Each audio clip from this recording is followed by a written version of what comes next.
Wednesday's video, I'll be giving my Phase 5 TV series ranking, and yes, only the TV series. This is excluding all the movies in Phase 5. And you guys are going to want to stay to the end because the last one might shock you.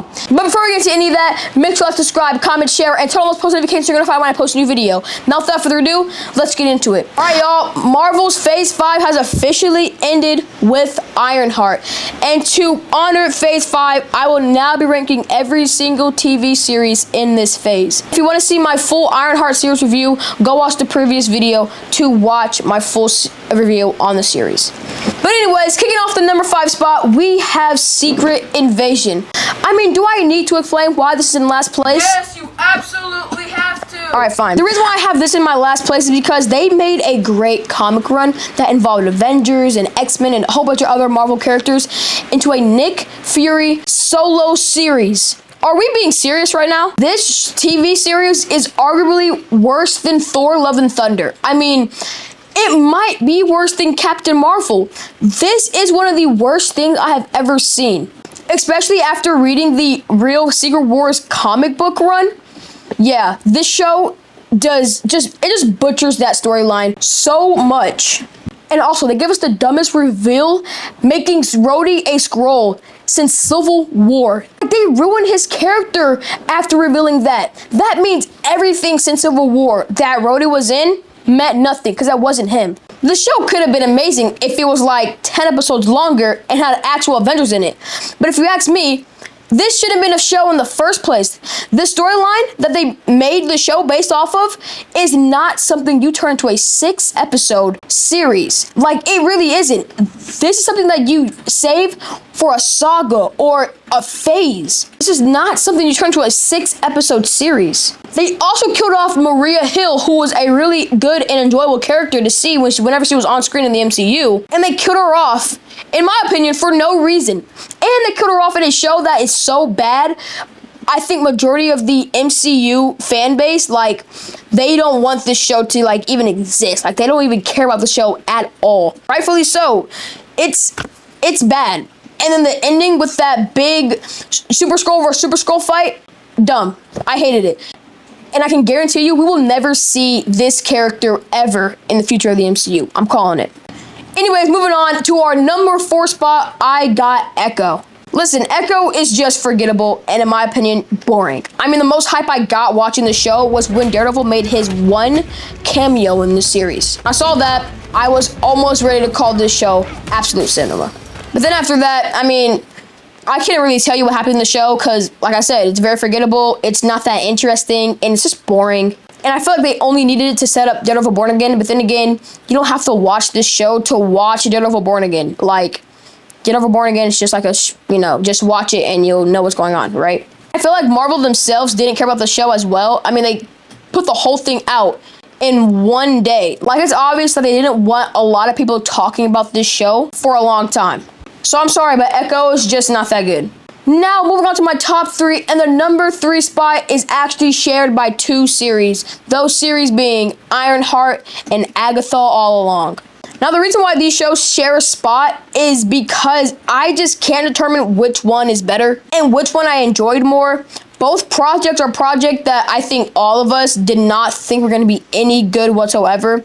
I mean, most of us thought that Agatha All Along was a waste of money and did not need to be made. But both turned out to be pretty decent shows and a pretty entertaining watch. Agatha All Along brings us deeper into the mystical and magical side of the MCU, while Ironheart brings us more into the technological side of the MCU, even though Ironheart also has like sprinkles of like magical stuff in it. Both shows have a pretty good plot, interesting characters, and are very entertaining to watch. But yeah, these shows will stay in the same spot. I'll have to rewatch both to determine which one is better than the other. But for now, they're staying in the same spot. Now let's move on to the number 2 spot. And what sits here is very disappointing. I really wanted this show to be my number 1 in Phase 5, but unfortunately, it was a little underwhelming for me. And the number 2 spot goes to Daredevil Born Again. Now, a lot of you might have this at your number 1 spot, and if you did, I wouldn't blame you. It's a good show. Daredevil Born Again brings our favorite Netflix heroes into the MCU and gives them a great continuation. But there were a lot of flaws in this series for me. Those flaws being how it looks visually, I cannot be the only one who thought this show looked way too dark. And I'm not even kidding. I watched this series 3 times, and I swear I get lightheaded in some of the scenes because it looks hazy. Another flaw is how short-lived the Muse was. I mean, dude was set up to be the main villain of the series besides Kingpin, and he only had like 3 episodes where he was actually in it. They killed him off way too early. And the show for me started off very, very slow. Like, it took so long for the action to actually finally get involved in the series.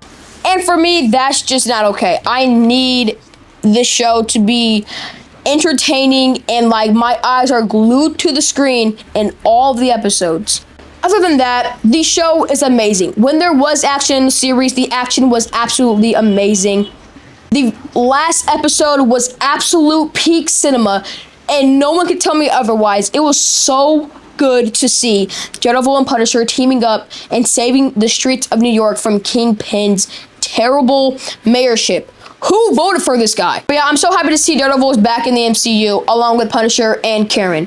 Now, finally, for the moment you've all been waiting for, my number 1 spot goes to Loki Season 2. Now, this might actually be a hot take. I feel like a lot of people don't actually like Loki Season 2 that much. But if you ask me personally, I think it's better than the first season. Loki Season 2 was nothing short of amazing. It gives us a great plot, great characters, and a great ending to one of Marvel's best written characters. Seriously, it's so good to see a character like Loki, who started off as like a D1 MCU villain, and now he's a D1 MCU hero. Bro is literally holding together the multiverse as we speak. The show also gives us a great introduction to the character of Kang, who has sadly been discontinued because Marvel has decided to switch the title of the big bad to Doctor Doom. But anyways, for me, Loki Season 2 is a fantastic show and definitely the best series in all of Phase 5. To end this video off, I will now be giving you guys my rating for each series. To end this video, I will now be giving you guys my rating for each series in Phase 5. For Secret Invasion, that's like a 2 out of 10, terrible. For Echo, that's like a 3 out of 10, not that good. For Ironheart and Agatha Long, I have came to the conclusion that both of these series are a 7 out of 10, like a perfect 7 out of 10. Nothing too, amazing, but not terrible. Daredevil Born Again is an 8.5 out of 10, dang near a 9, love it. But Loki Season 2 for me is a 9 out of 10. Love the series, love the show. But yeah, guys, that's all I have for you guys today. If you enjoyed the video, be sure to like, subscribe, and comment your guys' thoughts and opinions on my ranking. And comment y'all's ranking for Phase 5 MCU shows. I would love to hear y'all's opinion in the comments down below. But yeah, I hope you guys have a great day, and I'll see you on my next one. Peace!